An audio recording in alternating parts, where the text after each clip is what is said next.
So thanks for coming to the Wrap. Very happy to be here. Yeah. I like The Wrap. Oh, good. Well, we like your movie. Yeah. Well, good. So what attracted you to this story?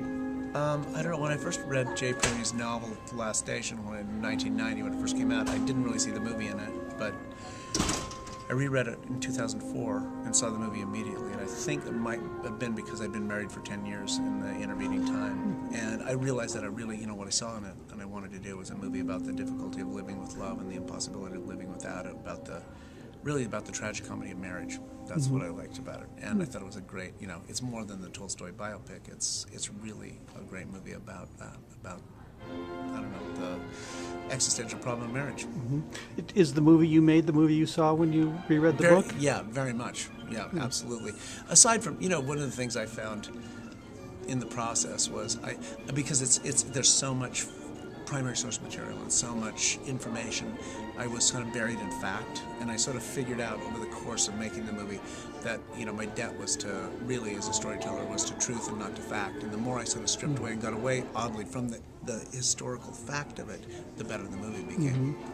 So do you feel a responsibility to the real figures when you're really trying to humanize them and tell a story like this? I feel a responsibility to them, but it isn't always about being very specific about the facts. It's like trying to understand something about the essence of the conflict and the essence of what they wanted. And the diaries, every one of the characters in the movie kept an extensive diary of the events of this period. And that was huge, because, but there was a lot of, I spent a lot of time sort of analyzing that and trying to understand, at least from my point of view, what was really motivating, what was really moving them. It wasn't always what they were saying, as always.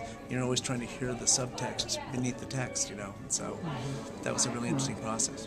So when you have roles this meaty, what are you looking for in your actors when you're casting? Honestly, technique, theater background, a common language that I have with them because I come from a theater background myself. Being willing to take chances and go way out there and understand, because the whole movie's played in a slightly heightened style, but it really relied on people having the technique to be able to support that. And so I was looking for that, but I was also looking for these very specific.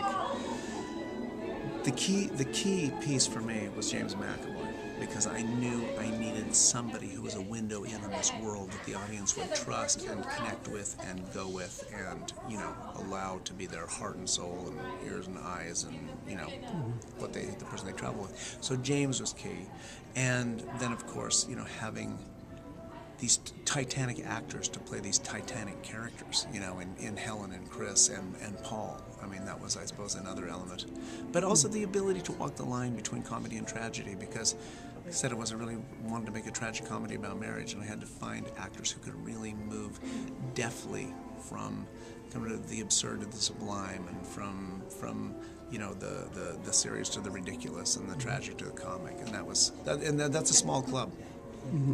Yeah, I mean, there are so many moments in this film that are sort of a masterclass in acting as you're watching them. I mean, were there any particular moments when directing on the set you just sat back and said, "Wow"?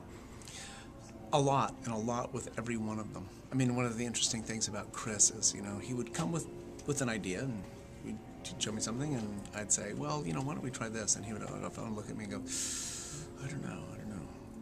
Do you think an audience would like that? I was like, well, I don't know. I'd like to see it and give it a try. And then he would take my note and translate it into something so exquisite and so much more than what I'd, hoped for or thought I was asking for. That I remember those moments really clearly. I mean, quite honestly, we did there was a lot of conversation about the death scene, because a lot of people had lost parents and been with parents when they died, or been with close family members when they died.